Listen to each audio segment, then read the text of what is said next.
So I need to update because, you know, I kind of dropped off the face of the earth completely. Sorry, not sorry. I mean, I've gone through a lot. Like, there's been so much that has happened, and oh man. So yeah, I guess I'll just dive right in. So the last vlog that I made, I was pregnant. I'm not pregnant right now. My due date would have been March 4th. I went in for an ultrasound at 7 weeks. Honestly, right after my last vlog, I started having really bad pain all of the time. Like, I took Alex to the zoo and I was just in excruciating pain. It's kind of like gas pain, cramping, but not like uterine cramping. Like, I just felt awful and I was exhausted, so exhausted all the time. And it felt like my body was just, I don't even know, like something just didn't feel right. But I couldn't place my finger on it. And I thought, well, you know, I'm almost 30, I'm pregnant, and things are just a little different, you know, whatever. Maybe I was just in denial, but I swear the whole idea of ectopic never even like crossed my mind. So I went into my appointment at 7 weeks. And by the way, I had not been doing beta HCG draws. We were not tracking my, I chose not to do that. I just wanted to have a more relaxed experience, I guess, and my OB was on board with that. So yeah, she just wanted me to go in for an ultrasound at 7 weeks, which I did, and there was nothing in my uterus. So I had, honestly, a little bit of a no-no, but I used the ultrasound machine at my work and tried to do transabdominal ultrasound. Just, I don't know what I was looking for because, I mean, before 7 weeks, you're not going to see anything anyway. So yeah, I wasn't too upset that I didn't see anything, but I was a little bit confused because I saw my bladder and I didn't see anything near my bladder. And I was a little bit confused by why I wouldn't at least see like fluid in my uterus. So that was a little confusing to me, but still my brain did not go to, just completely was in denial about the possibility of an ectopic. So yeah, 7 week ultrasound, Jordan was with me. It was awkward silence because I was too emotional to say anything to Jordan about what I was seeing. And I know how to do ultrasounds, I know how to read ultrasounds, so I knew exactly what I was looking at. Yeah, so then Jordan's like, you know, I remember it was several minutes of silence and I was just like crying.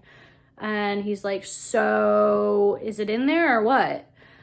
And I was just, all I could choke out was like, no. And I couldn't even explain to him like really what I was seeing, or even what an ectopic pregnancy was. And so the tech, all she could say, poor girl, was, yeah, to be honest, I'm not seeing a whole lot.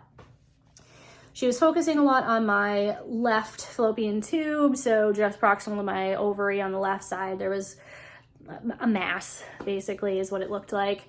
Yeah, so then after the ultrasound was done, the radiologist came in after like a half an hour of reviewing everything and was like, well, because you didn't do beta HCG draws, I can't even clinically diagnose you with an ectopic pregnancy. I'm going to leave that up to your OB.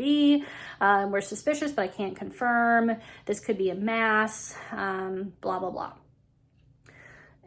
So she called my OB. My OB wasn't in the clinic that day. It wasn't on call, but of course, you know, could still get a hold of her. So she had her nurse call me right away and tell me to come in first thing the next morning. And of course, to go straight to the ER if I had any, severe abdominal pain or anything. So I went in the next day. She double booked me, went in, ran a bunch of labs to get me set up to go in to have methotrexate.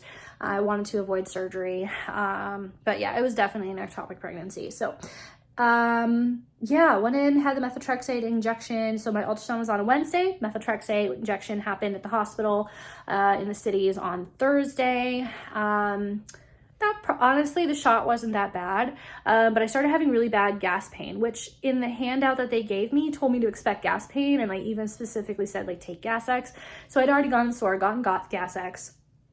And so I was like definitely taking as much Gas X as I could. And it wasn't touching the pain. So I had Thursday off. I worked all day Friday and I was in so much pain by the end of the day. And I was like, this is ridiculous. And I was supposed to work the next day too, Saturday morning. So I went home. Jordan had to work. Our roommate was not home either. It was just me and the dogs, and I was laying on the couch and I was texting Jordan, and I, you know, texted him, and I was like, or no, I think I called him. I called him and told him that I really wasn't feeling well and that I wanted him to like call to check up on me in like an hour. And then I went to change out of my scrubs, and just standing up, I had this searing pain, and it was so bad that I threw up, and it was awful to try to like clean that up while like being in excruciating pain, and then like trying not to vomit more, and it was just a really bad cycle.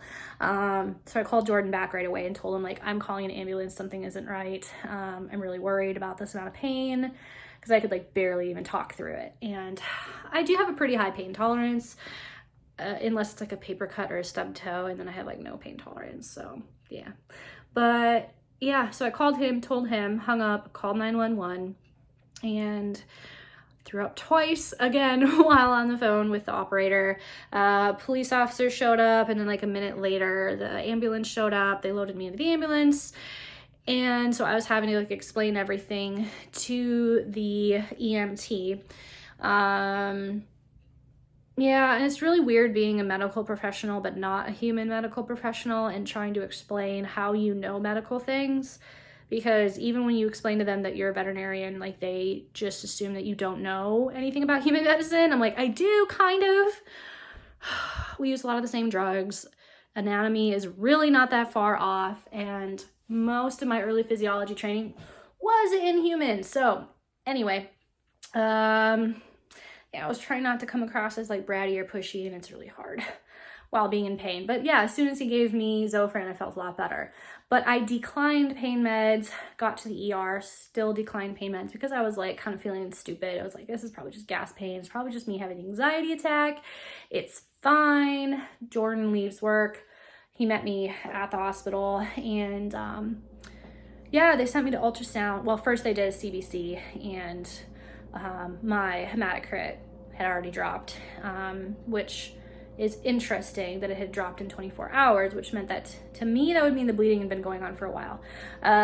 So yeah, my hematocrit had dropped, and I had an ultrasound, and it was the most excruciating thing ever. Like I was crying and like pretty much screaming during the ultrasound. Again, poor ultrasound tech. It had not been that painful 2 days before. As soon as I got back to my exam room, they mentioned morphine again, and for like the 10th time, I declined pain meds because I said, I don't want opioids because I know they make you constipated, they make gas pain worse. And the nurse was like, honey, you're having surgery, you're getting morphine. And I get it, but my doctor hadn't told me that. I mean, like the ultrasound tech couldn't tell me anything, and she didn't let me look at the screen, which is fine because I probably wouldn't have been able to focus on it anyway. So no one had told me that my tube had ruptured, and there was quite a bit of blood in my abdomen, and that I needed to have emergency surgery. So it was the nurse that broke it to me by being like, honey, you're getting morphine. And so as soon as she said that, I was like, oh. And so I accepted it, and hey, guess what? I felt a lot better after getting the morphine. Surprise, surprise. So I kind of felt foolish for having declined it for so long, but whatever. So yeah, so then they prepped me for surgery, and I went in. So because I got home from work at 7, and I think I got to the hospital by like 7:45ish, probably 7:45, 8 o'clock. And I was in the OR by 12:30 a.m. So it was all pretty quick. Had surgery. Recovery at first was rough. As soon as I started waking up, I was like, no, why? This really sucks, because it hurt really bad. But then I kind of got over it and I felt fine.